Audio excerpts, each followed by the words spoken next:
In a wilderness, the big questions have room to emerge.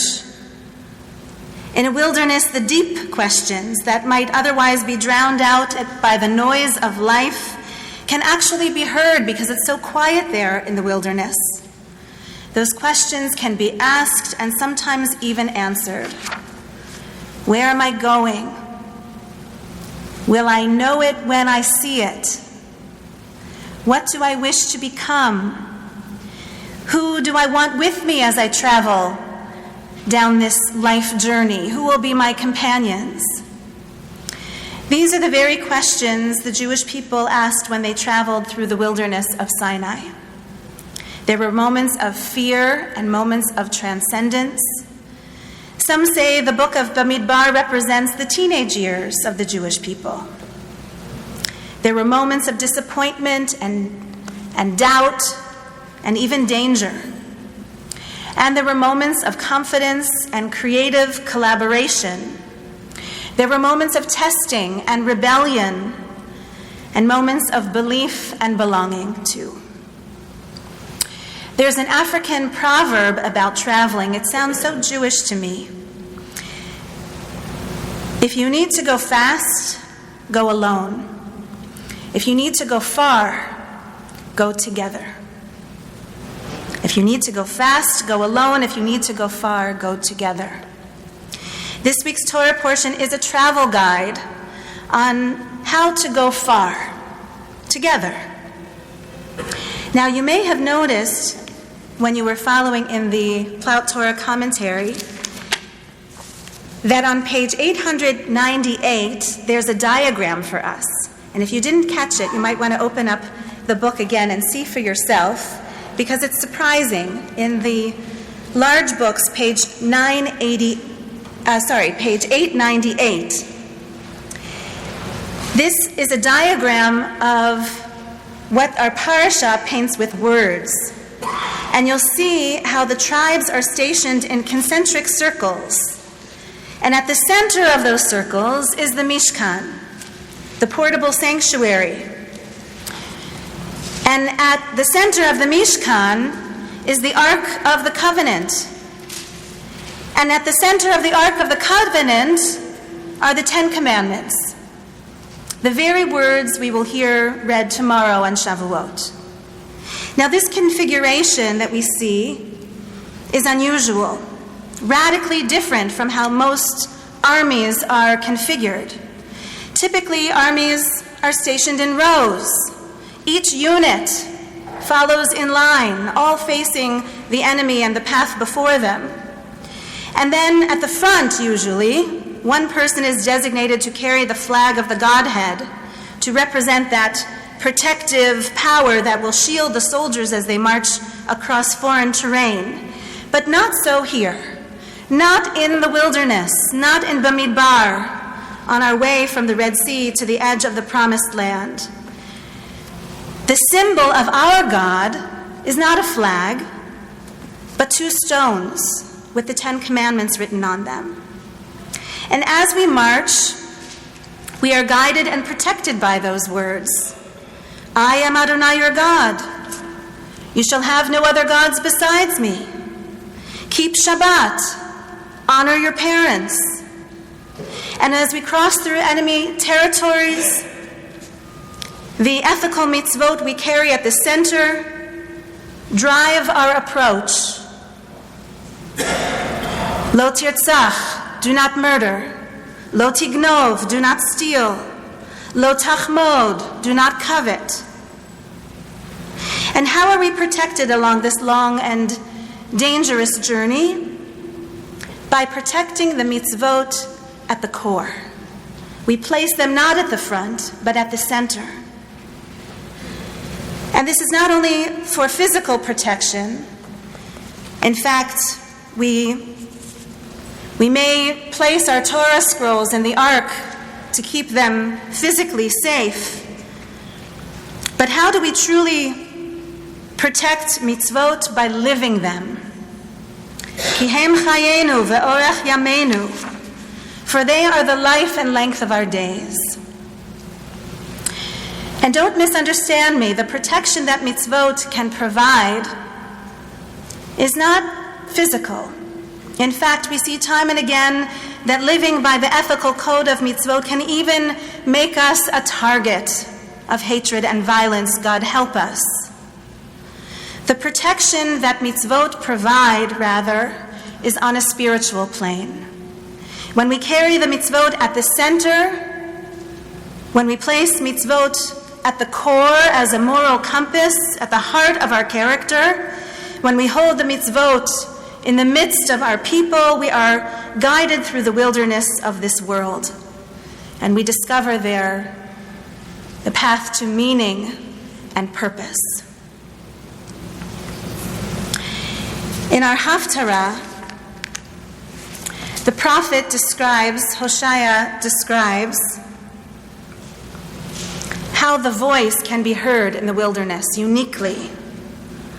Hosea says, "That is when I will entice her to me and lead her, the people, to the wilderness, through the wilderness.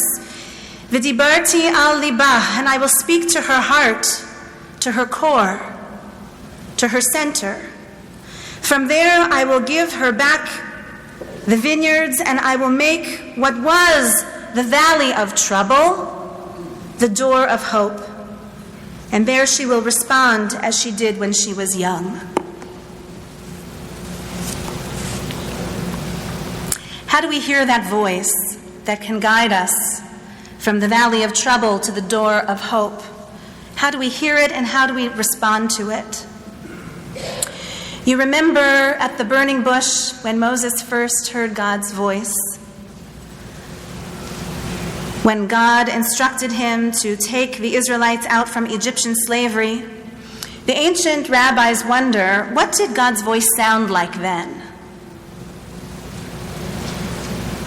Leading from the valley of trouble to the door of hope. What did that commanding voice sound like when Moses took off his shoes to take instruction in how to address the ruthless Pharaoh? What voice did God use to call out from the bush, "Moshe, Moshe"? What voice compelled Moses to answer at once with humility and dignity, "Hineni, here I am"? About 1,500 years or so, Rabbi Yehuda ben Nehemiah imagined this about that voice. Since Moses was new in leadership and a novice in prophecy, God considered, how shall I reveal myself to Moses? If I use a loud voice, I might frighten him, and the task will seem too daunting. If I reveal myself in a soft voice, Moses won't take this task seriously enough and might miss it altogether. So what did the Holy One, blessed be God, do? God revealed God's self to Moses in the voice of his father. Now, confirmands, your parents and grandparents have brought you to this moment. They have been your most influential role models, your primary teachers, and you hear their voices. You know them so well, you can probably guess what they would say even before they say it. You hear them calling you to rise to the occasion of your own life and to make your mark on this world. And that will be a blessing for you your whole lives long. God chose to call upon Moses with the voice of his parent because it was the voice of love and authority, the voice of first connection, first relationship, first protection, first provider. And parents, you might ask yourselves, what voice should I use when speaking to my child now? If I speak too loudly, I might frighten him or her. If I speak too softly, she or he might not take the message seriously or might miss it altogether. As parents, we struggle to find the right words at the right time and the right tone. And we may even lose sleep over what we should have said but didn't, what we wish we had said, or what we did say and we wish we hadn't. So here's another midrash that's offered as an alternative, just right for this day of confirmation. The rabbis of the Talmud, around the same time, offered up The same question, what did God's voice sound like when addressing Moses for the first time? How did God reveal God's self at the burning bush? When it was time for Moses to take the people through the wilderness, what voice did God use to command? And the answer comes with Moses' own voice. Moses heard God's voice as his own voice. At a certain point in life, the commanding voice takes on a sound from within, a sound of its own. The voices of parents and teachers and of God are in the sound mix too. But the leading voice and the dominant voice is our own. We say to ourselves, it's time to rise to the occasion of my own life, right here and now. Call it the voice of conscience, which says this mitzvah moment has your name written on it. So do the right thing. Or call it the still small voice within that is growing louder and more clear within you, within each one of you.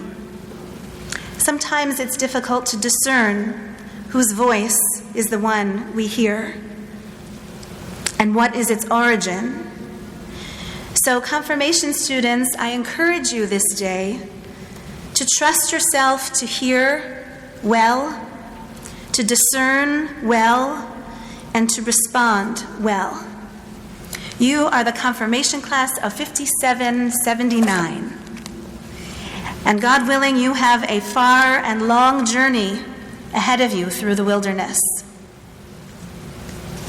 We pray it will be a fulfilling road.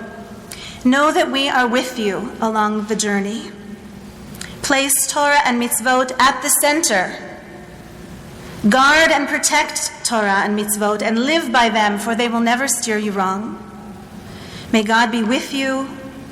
Hear the echo of God's voice and the voices of your grandparents and your parents and your teachers. Hear God's voice itself in your own as you practice raising up your voice in this world which needs you now. Raise your voice among the Jewish people, which needs you now.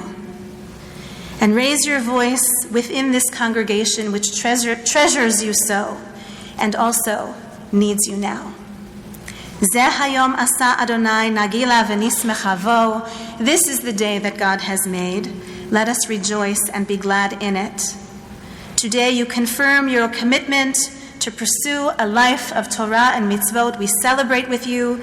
We celebrate all that you are becoming right before our very eyes. Hi niflat be'einenu. You are wondrous in our eyes.